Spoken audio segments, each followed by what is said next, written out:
literally simple, soliciting sensory experience, comfortable with ambiguity, following intuition, and romanticizing nature.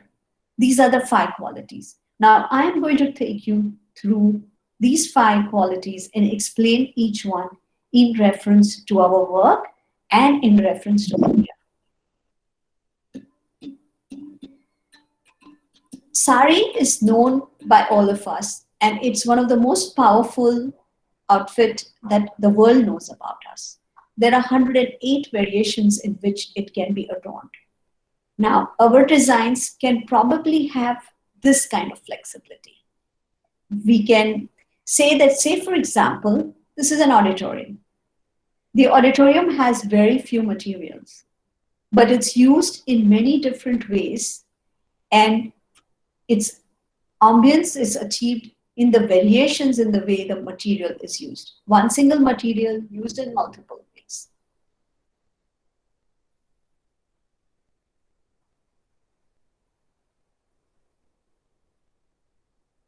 Allier Français is an institute that we had designed some years ago. It's an architecture and interior project. Here, again, I would say that bare and yet complete is what we achieved. Few materials, one color, and very simple collection of furniture. This is a weekend home in a golf community. Here, in a space, we decided not to use wallpaper, but to use a local artist to paint on the walls, and particularly birds, because this particular weekend home is close to a bird sanctuary. This is a jewelry showroom here in Ahmedabad on one of our prime streets. Oh yeah, Vishwajit, what is the group even doing? Nothing. You don't have a portfolio. No, we did finish the model No, we and the can't. championship one. I thought you have finished everything. Somebody, Yeah, she finished like only ground floor things. I don't know what you want to do with the rest. somebody, You guys didn't finish it with the first. Varshita, kindly please mute. can Please you continue, ma'am. Thank can you. you mute all the audience, please, so that we can go smooth? So this is a jewelry showroom here in Ahmedabad. Our idea was to have it simple and yet bold, for it to have a design language that meets the eyes to appreciate the Indian jewelry in context to it. As you see on the floor, it's a powerful Indian pattern, and the rest of it can be very contemporary. So these are some of the tips I would leave with you.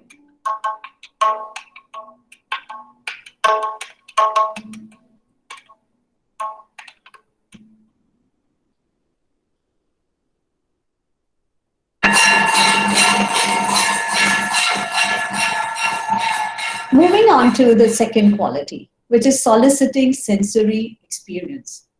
There is a lot more to a space than what meets an eye, turning the moment into a sensorial experience that leaves you with a lasting impression in your soul. A lot of you must have heard about this aarti that happens on the banks of Ganges. And I happened to visit to that place. And it's a long-lasting impression.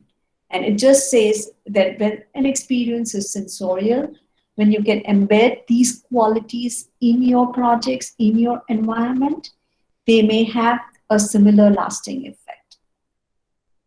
So say, this is a kindergarten school here in Ahmedabad. We were requested that we should design something that was called a shopping lab. Through the shopping lab, the children would learn mathematics. It was a new pedagogy. But while we did the shopping, we didn't forget the Indian market and street market. And to add to it, when we were designing the corridor in the school, the rickshaw, which comes from India, everybody thinks of India and rickshaw as two things that go hand in hand. We kind of brought it into the corridor and into the an aspect of the Indian street into the school. This is a clubhouse, which is a shared amenity in a plotted development. In that clubhouse, we were designing the guest rooms. These rooms are far away from the urban city. How would you give them a different experience?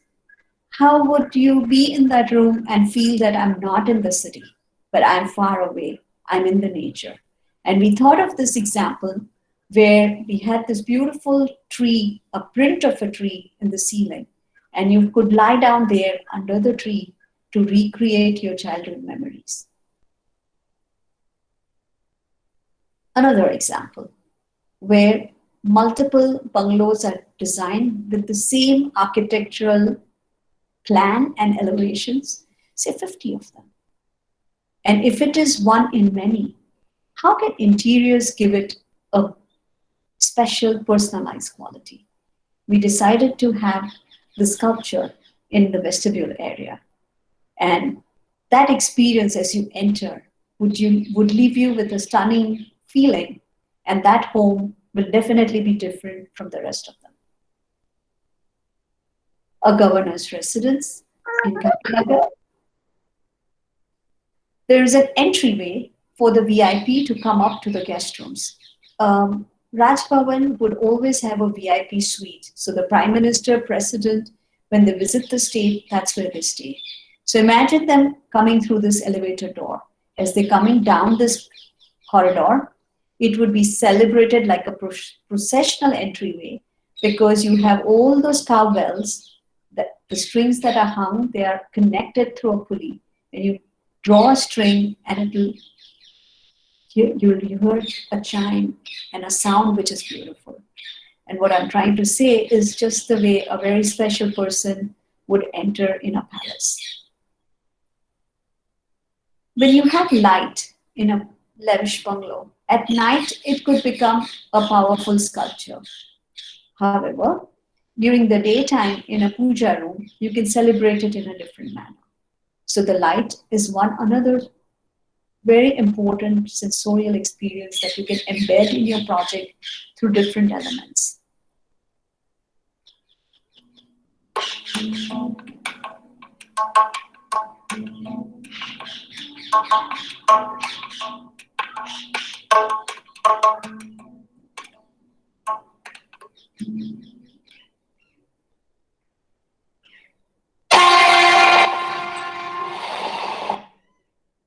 That's a train in India. We all don't know at what point we would get to a destination. We all live with that ambiguity. And if that's the case, in many different ways, there is a comfort in that ambiguity because we know we'll get there. So, in some sense, if certain things are left ambiguous and you let your imagination of the user complete the designer's idea, is the key thing that we use on several of our projects. That's a corporate house. And we were expected to design a reception area for that corporate house. This is a very unexpected one, but it's a very special one. It makes you question of the construction workers and the affluent light fixture. It is for a cement company where we were putting this together.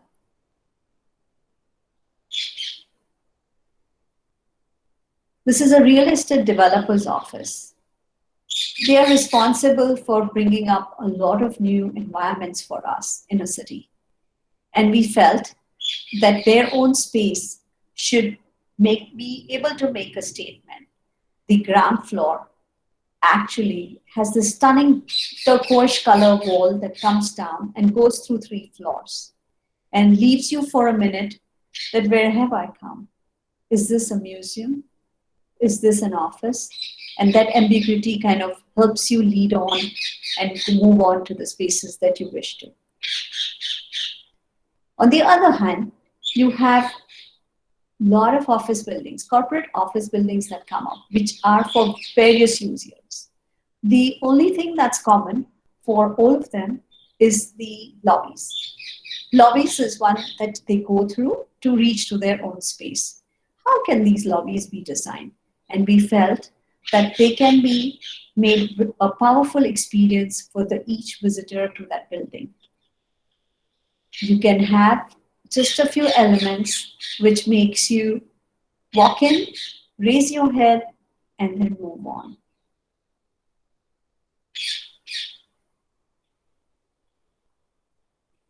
The weekend home in golf community. In Ahmedabad, as you know, that it's a dry state. And having a bar is an important thing. And you can have it only in a weekend home. When we designed this bar, we thought we would think a little out of the box to provide a design that is a bar and yet different. It has now become a selfie point in this house, is what our clients shared with us. That's an apartment and on 7th floor. It has a bar in its balcony. And we decided that there is a chance to have an installation art under the glass, so that while you sit at the table, your mind can wander and think of many different things while you enjoy a drink.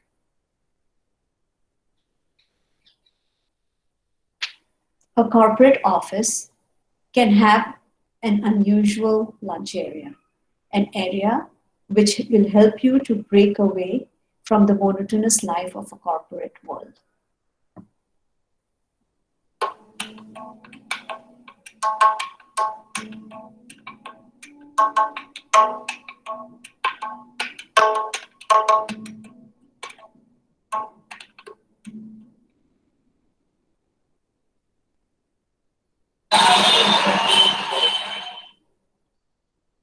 Indian roads. It makes every driver an intuitive driver in this country. In the same way, we can become intuitive designers. We can embed that into our work. And we can celebrate the intuitive quality that each one of us have it. But very often, when we learn design in a formal sense, there is a lot of rationalization. There's a lot of functionality that we have to abide to. But every now and then, it's good to question that, can I trust my intuition? So in a clubhouse, again, in a plotted community, we felt that there must be areas where people can bring their own food. To be able to enjoy a restaurant is it's a wonderful thing, but it may not happen every time. And in that case, can I take my own food? And can I create spaces where people can enjoy those spaces with their own food from home? In a kindergarten school, the children always enjoy when they're learning. But when it comes to counseling, they wish to have a slightly private or an enclosed space. Can we create that? Can we intuitively understand a child's mind? And can we create environments to give them comfort? Can we have furniture at their scale? That's a jewelry showroom, and it's the entry of the showroom.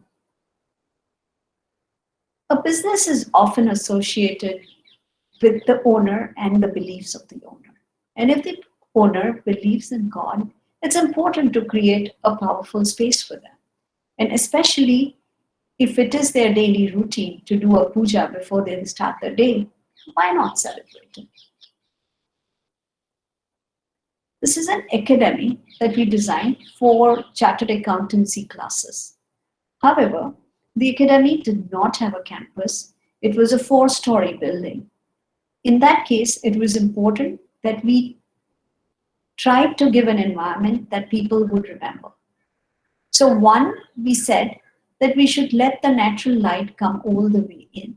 So all the partitions in the reception area were done using fiberglass. And to add to it, we said that we would create one wall with a contemporary image of Saraswati goddess, and a jali where we can tie a little string when we start the program and when we end the program.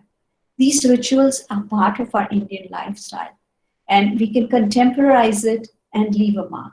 For the institute, it's wonderful to know that these many students went through it. I mean, it's empty at the moment because this was before handover. I bet there are a lot of threads hanging from that jali now.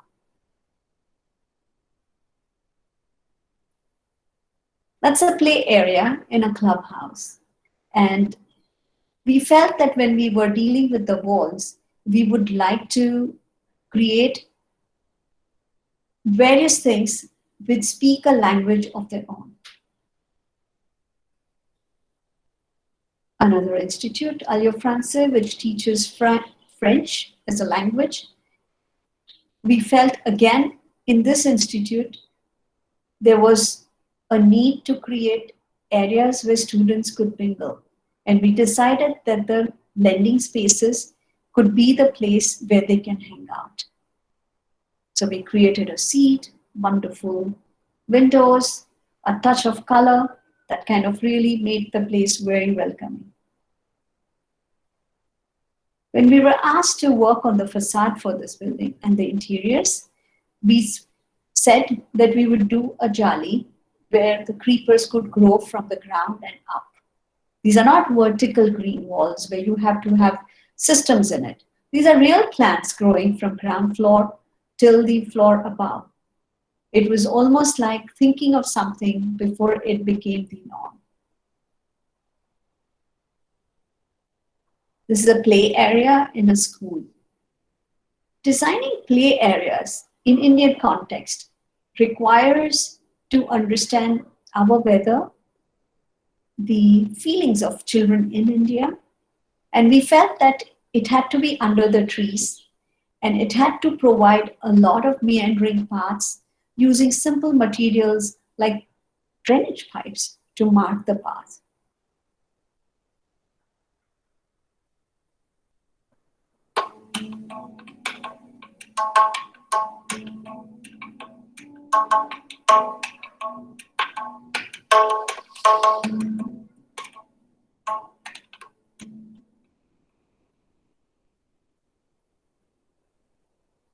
Coming to romanticizing nature.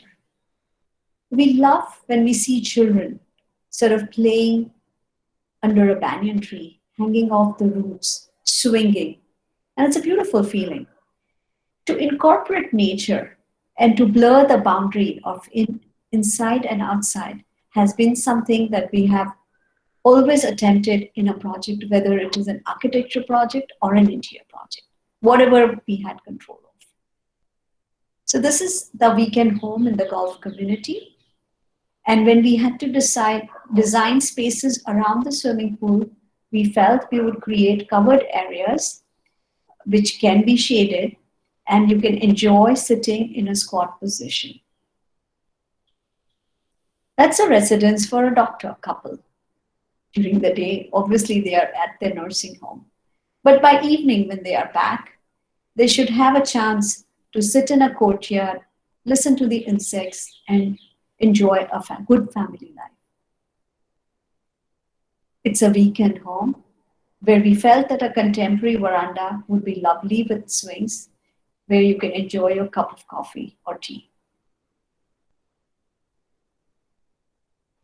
A food plaza off a highway. We wanted to go the atypical way. A food plaza which connects to nature in reality and even through its interiors, incorporating a whole tree inside the restaurant.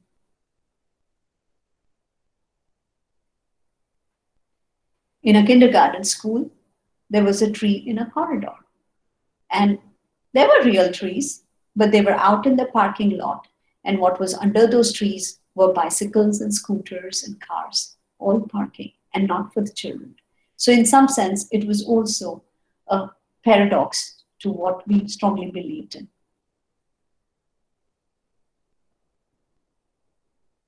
A clubhouse, which was for a community. We felt that when we designed the outsides of it, we would bring in water so that you can sit around the water. Ahmedabad is a fairly dry and a hot place, and to have an environment where you can connect to water is very special. That's a home theater.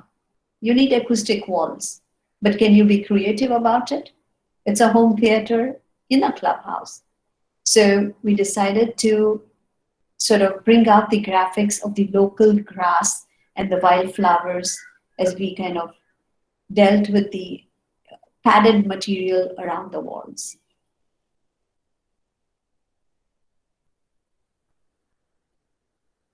That's an annex for a residence. Here, we felt that the fauna is as important as flora. That was a 9-foot tall sculpture to celebrate the entry of this home. And we brought water right till its edge.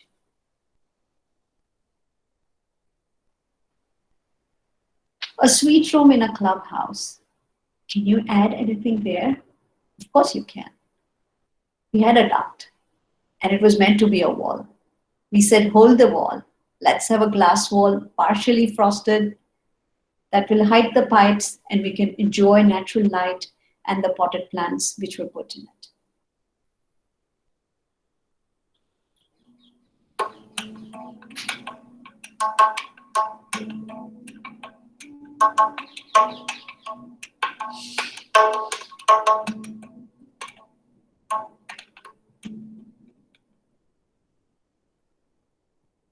I have shared with you the 5 qualities that we embed into our work to hope that our projects will have a timeless quality to it.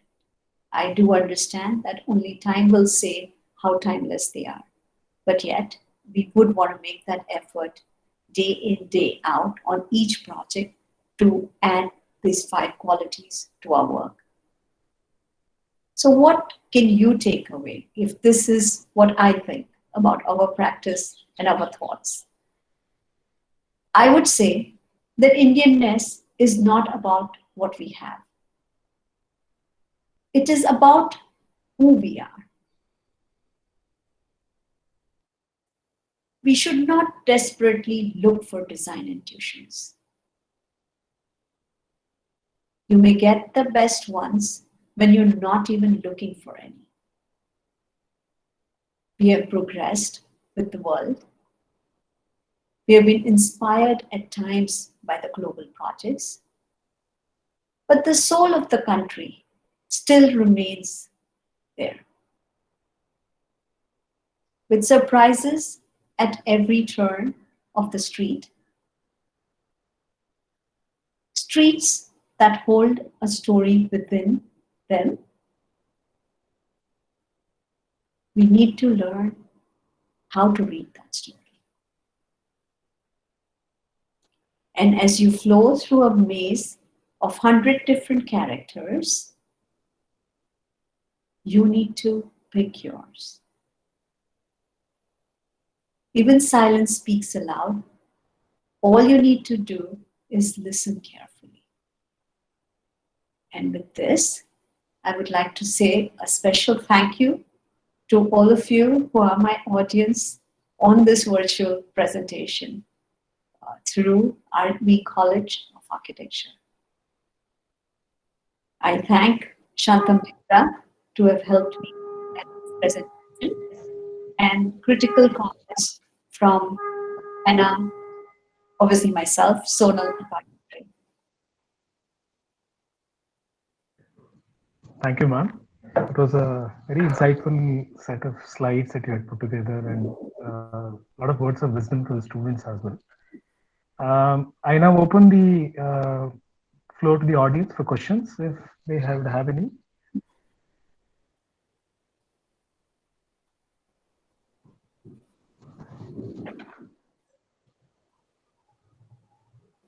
Pankaj, can I start perhaps? Yes, ma'am. Hi, this is Salila here. Thanks for the very interesting and stimulating talk. Looking forward to this for a while and glad it happened finally. So what I wanted to ask was if you could talk about, because you talked about following our instincts as well, right? And in design, do you have any specific examples that you would talk about where perhaps the project evolved on site?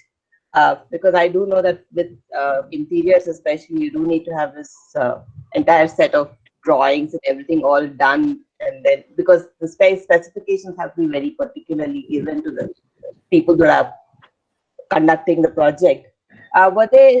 Is there any specific instance where things evolved on site, and how you responded to that then? I did show a couple of projects, and I'll give examples from the ones I have shown images of. Okay. Say I showed you that academy. Remember where the Saraswati goddess image was used on those partitions? Yes. So in terms of design, and even what we conveyed to the client, all those curved partitions were meant to have gypsum board on both sides. And they were meant to be these curved partitions through which you enter into some of the offices. And to do so, we had to create this wooded grid. And on one of my site visits, which was early morning, 8:30, I saw that there was beautiful natural light bleeding through the whole site, through those grids which were made. And I literally said, hold the gypboard.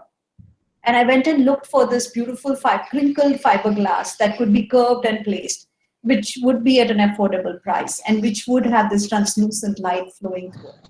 So that's something I would like to specially share, that, if you are careful and if you trust your intuitive sense, you can bring in a quality which otherwise you may not have seen it on a drawing board. Thanks. And there are many other examples like this, but that's one of them. Thank you. I just wanted to add that Arun Swaminathan said to say hi. Unfortunately, he could not be in the meeting because of a personal commitment, but he sends his regards. I spoke to him in the morning. So, yeah, thank you. Thanks a lot. I also had a very bright student from your school who worked with me for 2.5 years. A girl called Naomi Matthews. Oh, yes. Yeah, I know her. Went to our design studio for 2.5 years. Oh, that's interesting. And we were very, very proud to see that your college had trained her so beautifully. And she fitted onto our project wonderfully. Thanks. That's good to hear. Thank you, ma'am, for the kind words. I would love to interact with the students if that's possible.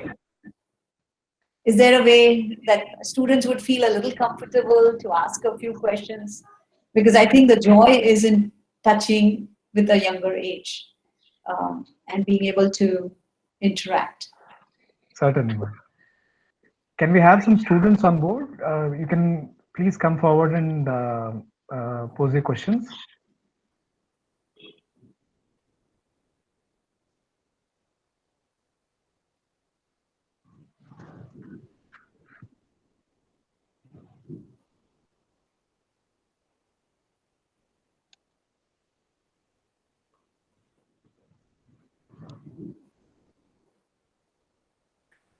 Until they form their minds, maybe I can initiate a couple of questions from my end so that it brings up some questions in their mind as well.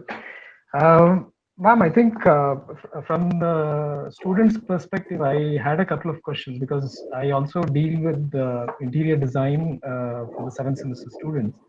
And with your illustrious experience, I think we would love to hear your wisdom on a couple of things. One was in terms of crafting moments in space, and you mentioned so many examples where you sort of bring your intuition, you bring all these intangible values into design.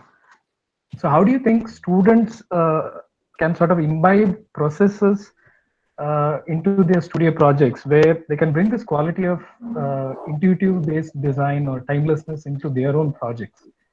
Because I can certainly attest to the fact that it comes through experience and it comes through all these decades of work. But where could the students begin with? Well, first of all, let me tell you that obviously, like you or like anyone else, I was also a student. So, and some of these things were embedded into my learning as a student. To give an example of one exercise that I did while I was a student at Berkeley, we were supposed to find a sense of a place. A space becomes a place was a big issue that was being discussed way back. I'm talking in '88. My professor was a very well-known person, Donlin Linden. I don't know if you know. Donlin and Charles Moore together wrote books on modernism in a big way at that time, earlier than that time. So when this exercise was given, we were told to pick areas that we would go, we would experience it, we would feel the spaces through our 5 senses, and we had to come back with sketches and presentation that expressed those 5 senses and what we felt in that place. And I remember picking a pathway where you walk through autumn leaves. They were crunching, you could hear the sound. This water in the spring was rolling by, you could hear the water. The light was penetrating through all the trees, and you could see this lovely dots on the floor. And there were tons of pebbles that you could see the water shining through it. Now, to raise that sensitivity, I guess the exercises have to be where they talk about those things. The moment they start realizing that these 5 senses are important, they will remember that when they design spaces, they can also have that quality of experience. So that's one example. Right, ma'am. Thank you. The other question that I had in my mind was, considering that we are still dealing with the blow of COVID-19 and its effects in our profession, a lot of students who are even stepping out of college for their internships and going out for jobs, they have a sense of gloom in their mind. So what next? How do I deal with this sort of a situation?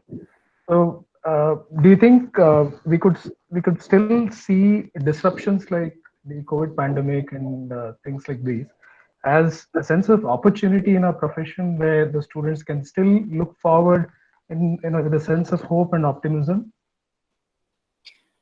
First of all, let me tell you, what we are suffering, the whole world is suffering. And if you call it a suffering, it's a suffering. But if you accept it that this is the new norm, then you live and learn to live with it.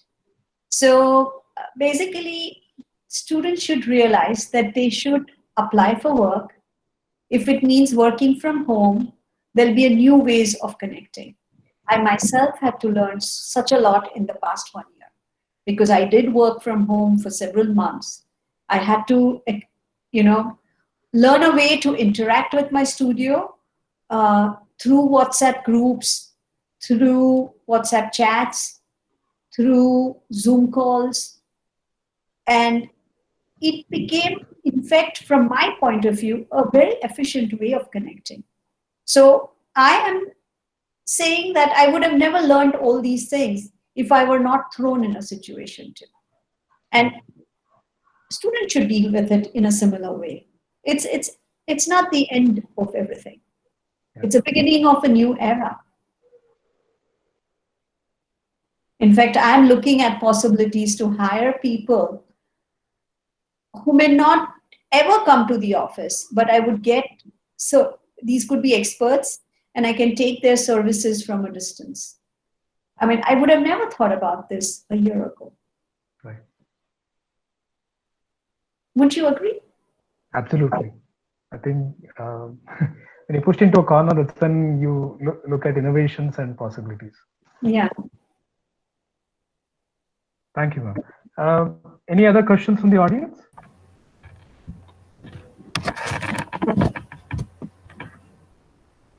I think any discussion on interior design and talking to such an eminent interior designer would be incomplete if we don't talk about the colors. And yeah, I think you have been among very few architects who have extensively used the color red and its shades. And you've gone to the extent that even in your buildings, we see the ceilings being painted red. Yes. Yeah. So your thought on this? Okay. There's a beautiful incident. I was working with our parent company on this clubhouse. You know, the clubhouse I shared, which I said it's a common amenity at that guest room with that duct and all. Now, that particular project, Suramya Abode, as it's called these multiple units which kind of form 2 major courtyards. So there were about 10 units. So when I was working with the architecture team, I said, what's going to be the color of the buildings from outside? And one of the team key person told me it's going to be gray, deep gray. And it's not unheard of because our parent company does do projects which are deep gray all the time. So I said, okay, well, in that case, I will embed a lot of colors in the insides. So it's almost like it's an outside gray, and when you arrive, when you go in, that's where the colors will explode. And I showed a lot of pictures from that project, which showed how the inner walls were colored. At some point, I also realized that they're not going to do it gray. They said, no, we're going to do it yellow. And I said, no, how come yellow? And then I did a lot of research, and I found out now that particular site is in a very sandy soil, arid, and it doesn't have too many trees there. There isn't the trees just don't grow too well there because it is a large landfill. And so I look at a lot of architecture from the desert, and I realized that when people do architecture in desert, they do powerful colors. And I proposed to the architecture team that how about we did some of the houses terracotta red and the other houses a deep brown. And then when you are in the courtyard, you would see both the colors in different proportions. And in the other courtyard, the whole proportion switches. And believe me or not, it went through, and I could give some suggestions to the architect as well. And so my way of dealing with color is to kind of see where the project is and how it would stand in that landscape. When it comes to interiors and laying out color palettes for interiors, I try and see a connection either to the client, to the owner, or to the use. And even I've had students who've done research with me on color in interiors, color in architecture. I teach the Indian way of managing. To give 2 or 3 examples, you say there is a puja thali.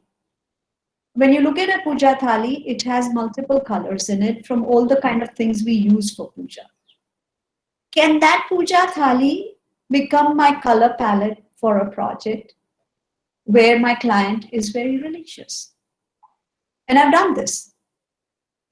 Or say we took a beautiful Kanchivaram sari, beautiful silk sari, a historic piece. Can I look at the sari? Can I look at the number of colors in it? And can that become my color palette for a project? So the idea is to take our own things and build a color palette out of it. It could even be a painting of somebody well known from India, or it could be a landscape. And you take that photograph, pick the colors, and try and see if you can create a palette which is embedded into that space. So these are 4 or 5 different examples of how I think of colors. Thank you. We have a question in the chat box from our visiting faculty architect Anil Achar, who's asking, hello Kenna, thank you for the wonderful presentation of your firm's large body of works. Like most of the fraternity, I'm curious about the challenges that you're facing in working on interiors on the ongoing Central Vista project. It has such a large context and history and the need to reinvent it for the next generations. Your thoughts, ma'am? I would love to share, but I have NDA signed. I'm a sub-consultant as an interior designer, and I have a non-disclosure agreement with the main parent firm. So I can't lecture about it. I can't discuss about it. I'm sorry about it. Thank you. Any other questions from the audience? I'll definitely discuss it once the project is through. Looking forward to it. Good evening, ma'am. I'm Sujan. I saw most of your projects have a side where you have introduced the local handicrafts and the local culture in the designs as well. So in this semester, even in my interior project, I had taken few inspirations from the handicrafts in the project. At the time, I got overboard with the handicrafts. Is there a way like we can decide on how much we can go with these handicrafts so that they don't overpower the whole design? The thing about handicrafts is I have always felt that we must incorporate it, but it should not be it should not just be an object in a place. So the idea is not to place handicraft. The idea should be to be able to take that craft, that technique, and create an appropriate contemporary element in the interiors. And if we did that, then the craft doesn't feel like being introduced at the last moment. It feels like handicrafts and craft embedded into your own new project, a contemporary project.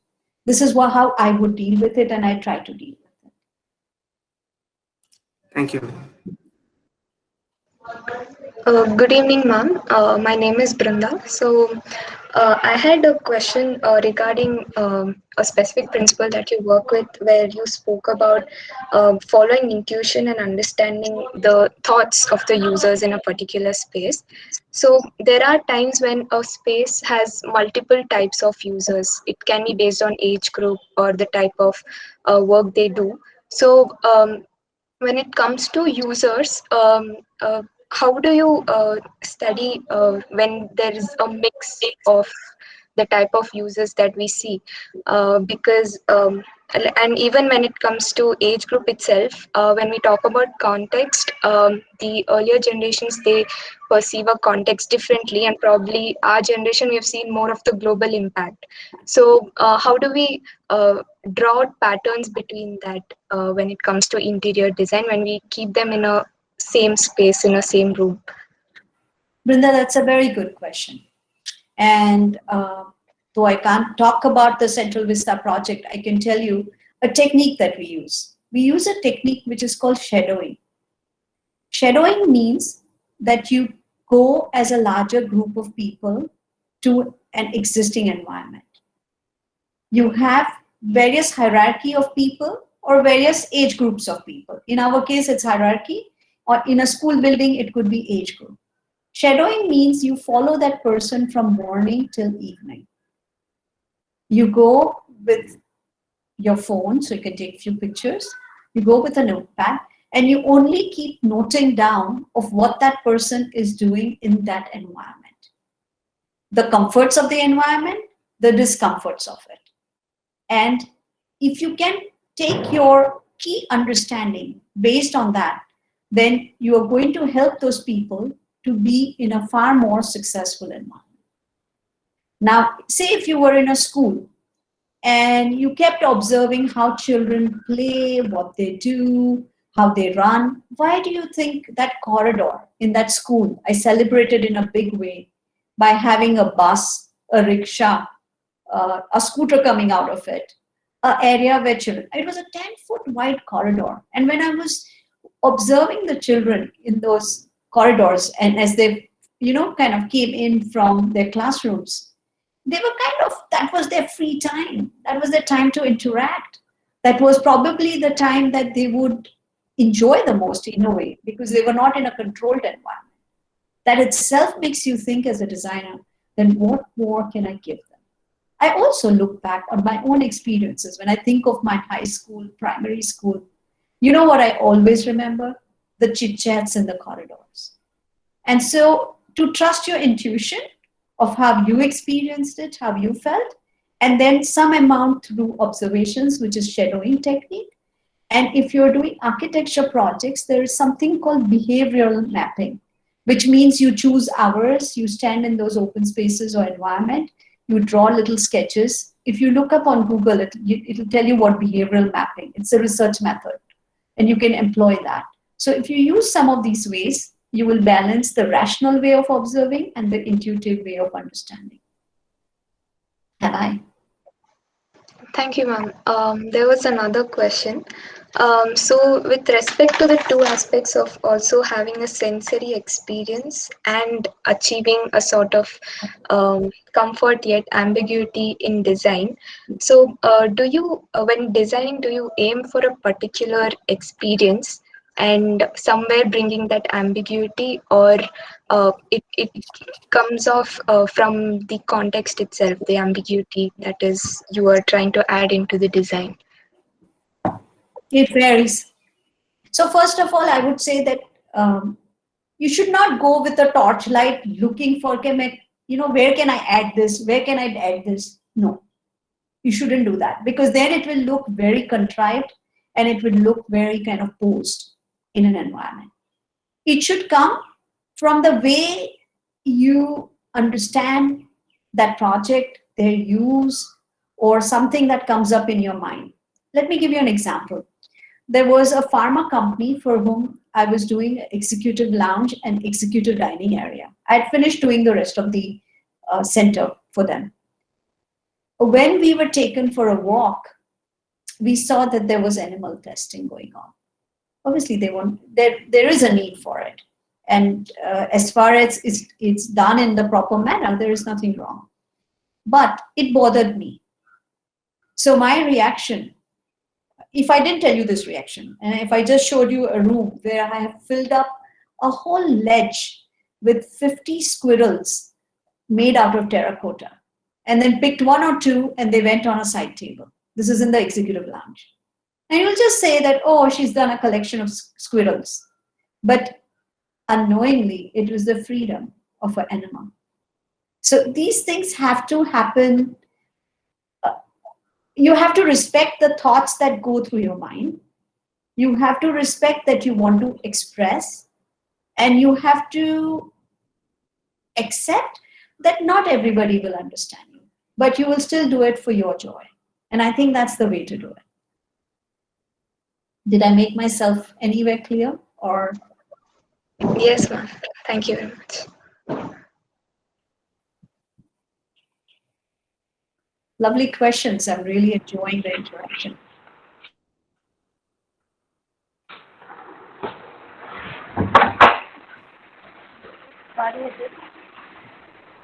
Wait, I'll fix. Nice.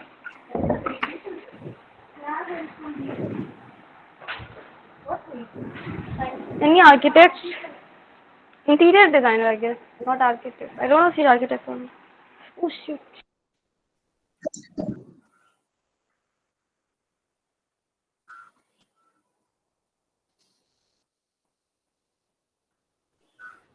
Hello. Good evening, ma'am. Good evening.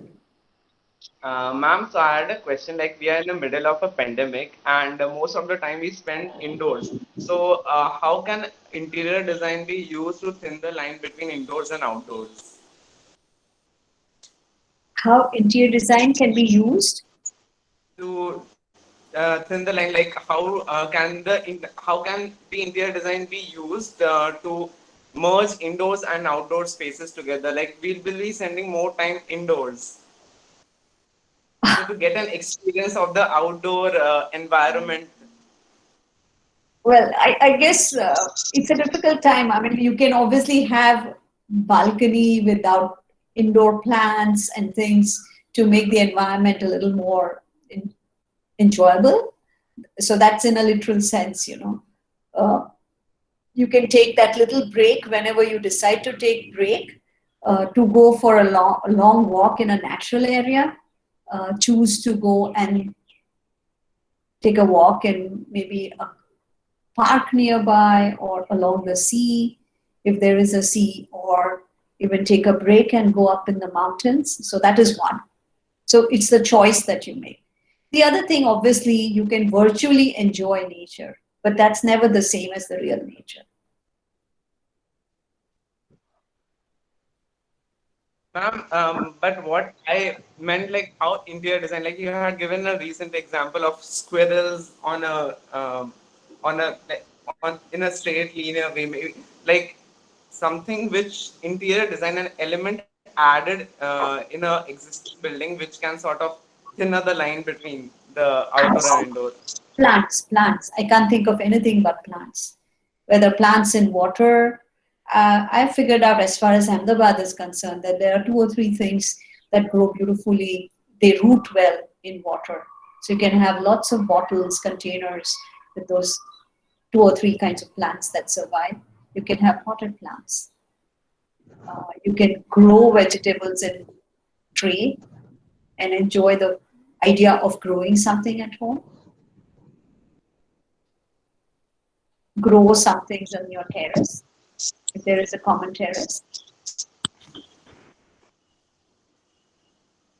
Thank you, ma'am, for the.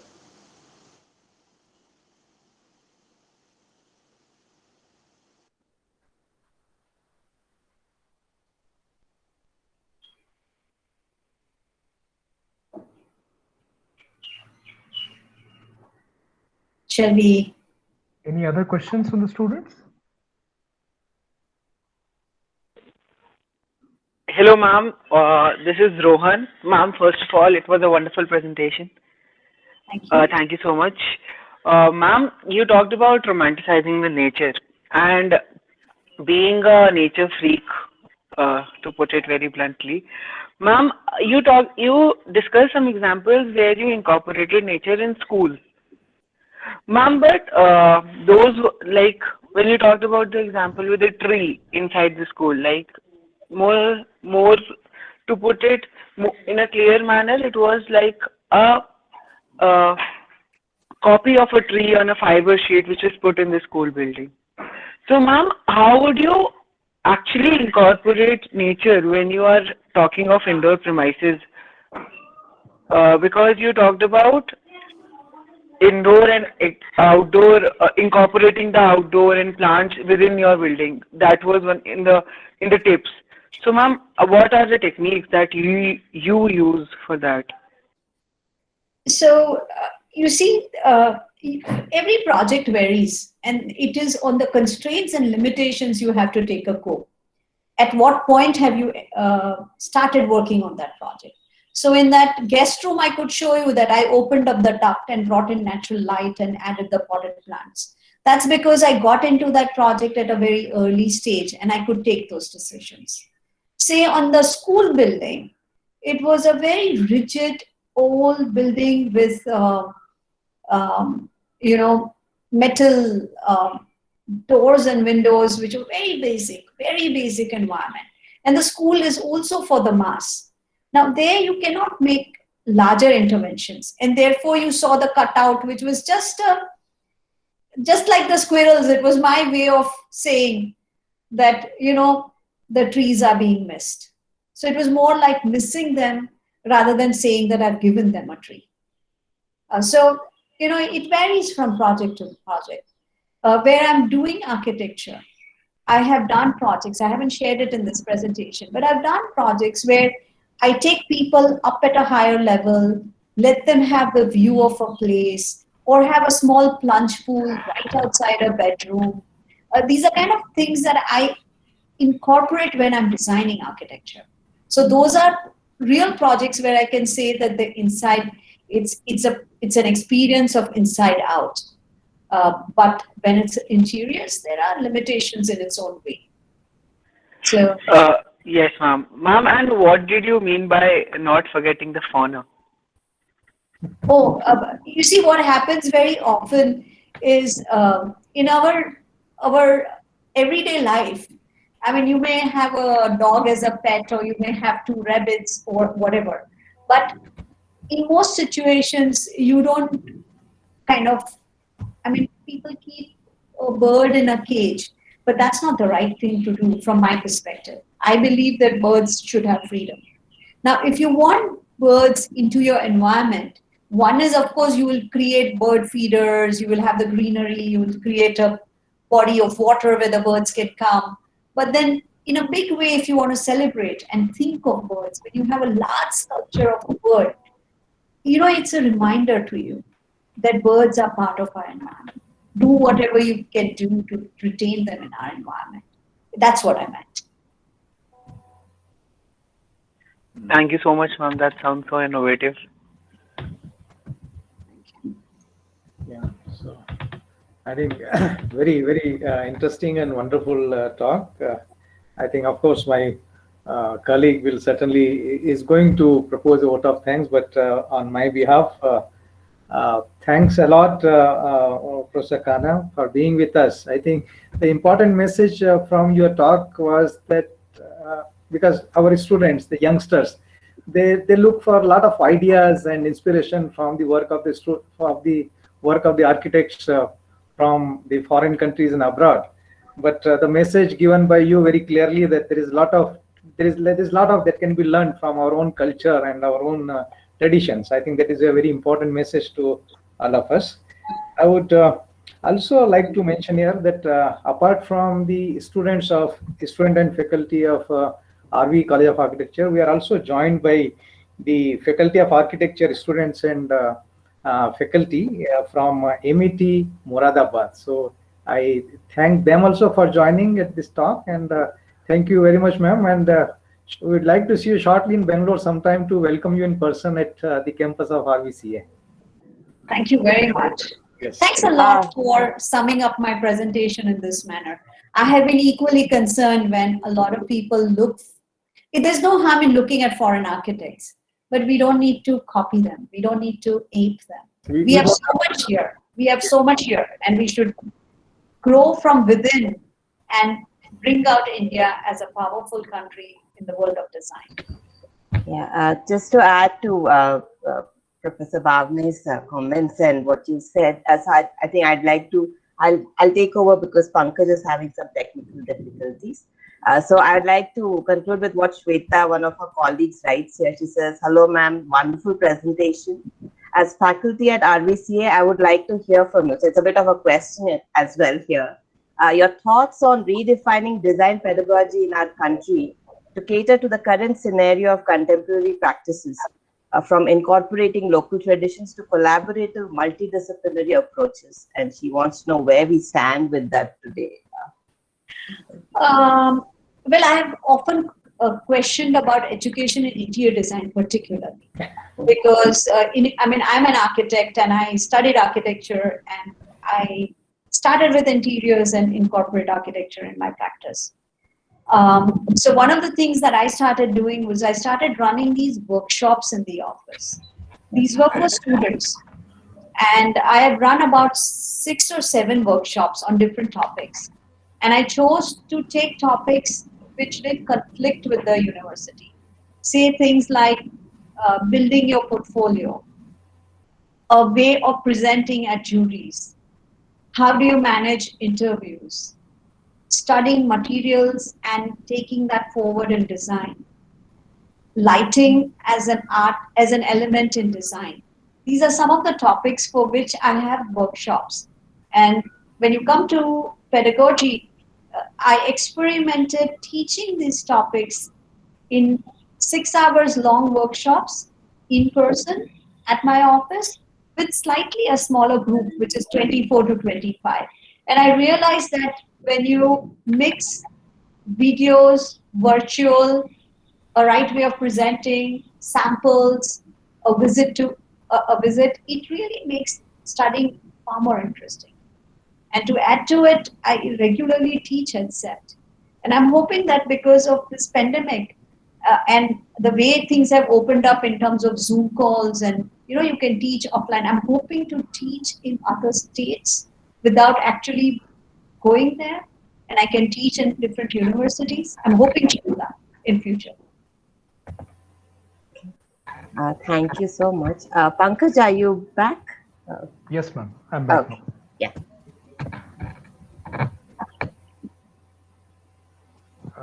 Any further questions? Should I? Hi, ma'am. This is thank you for the presentation. This is Guru Prasad. How would you say a space is truly Indian and not influenced by foreign cultures? And as the world is becoming more one, and the gap between cultures is narrowed, and how can one still stay true to their culture? So you have to love your culture. Yeah, how would you say that this, anything things are not influenced by other cultures, like no. As people are, you will be influenced. I'll give you a good example of myself. As I grew up in a very contemporary modern way. I was growing up in India, obviously, but I had a father who was educated through Cornell, and I had a mother who was very modern. Now, growing up in that culture, and the exposure to the Western world was provided to us when we were only 10 and 11, which is my brother and myself. So I got that exposure. So that, that being floored kind of feeling soon kind of disappeared because you saw the West at a young age. And I think that helped in being able to go and appreciate things in India. So I think to answer your question again in short, exposure to the West is a must. Learning how other people handle things differently, like I gave you the example of Mexican desert and how architecture in Mexican desert is handled. And then I looked at how I would handle a project in arid weather of Ahmedabad. It can be handled. So you learn from others, but you don't copy. You have to look at other examples, because otherwise you're saying you're becoming very narrow-minded, you know. We shouldn't do that. And I mean, we should ask it. And the nice thing about India is, say I had to do a homework on peacock. Peacock is a form. And while I was studying, I looked at use of peacock in India in all the different states.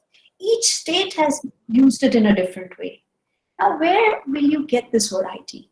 Our country has such a lot of variance. And so I guess to make it interesting for the younger lot, a lot more needs to come up and is available on the net. Of India, from India, about India, research in India, detailed drawings of things in India. That would be it would be a good thing to start with. Say, for example, I'm sitting here and I was trying to look for how peacock is used in Kanchivaram saris. There is no catalog or no book. There are books with pictures of the real photographs, but there is no catalog of line drawings which tells me these are the ways patterns are used in India. It's time we started building this up. Every school can start creating their own library, which then is further available to the alumni. And I think that's where we need to all begin. And apart from buildings built by architects, like all other buildings, like do you think there's an existential crisis going on in the built forms in India? Like they're getting more influenced by foreign, they're trying to copy it and failing miserably in that. Yeah, each one has their own way of learning and way of managing. As far as it's functional, it satisfies all the needs of the local people, and the local people can connect to it. I think it should serve the purpose. But if that built form, when plonked in that environment, is alien and alienating, then I think it's not done the job. Thank you. Thank you, ma'am. Hello. We have a message from Faculty of Architecture, MET, where they're thanking on behalf of MET FOA for being kind enough to share with us and making us a part of your effort and journey. Any other questions from the students?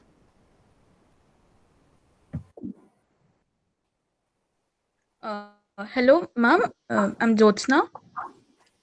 Hello. Am I audible? Yeah, yes, go ahead, please.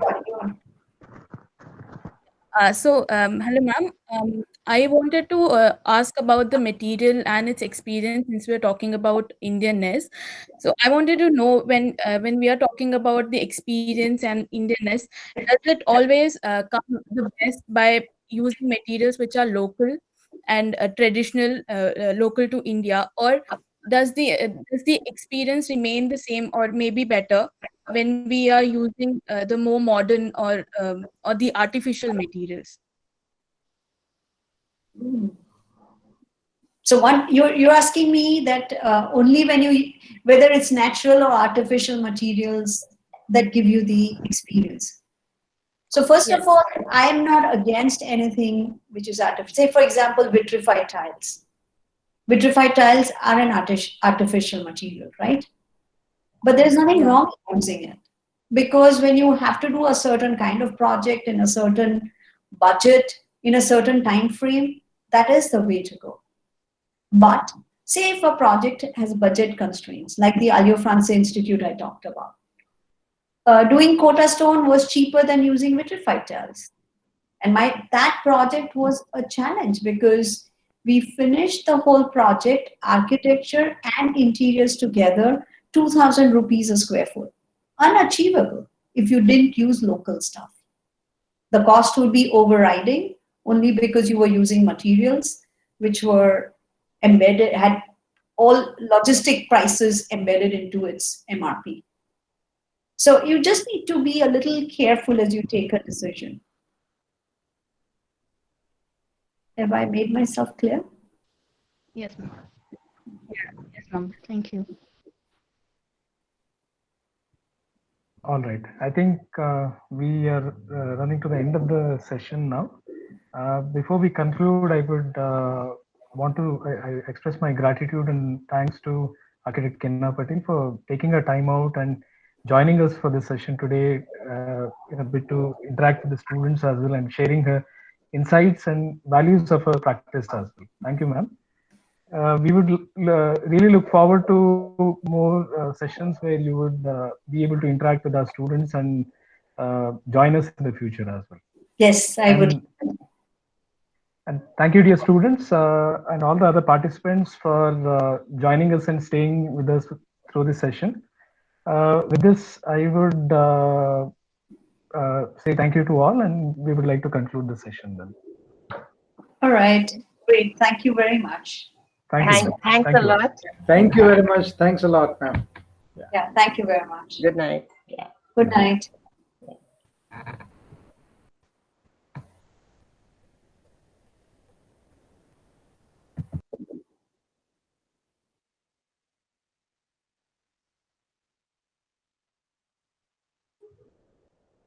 And thanks, Pankaj, for a well-conducted and thank you, ma'am. Enjoyable event. See you tomorrow. See you. Bye. Bye.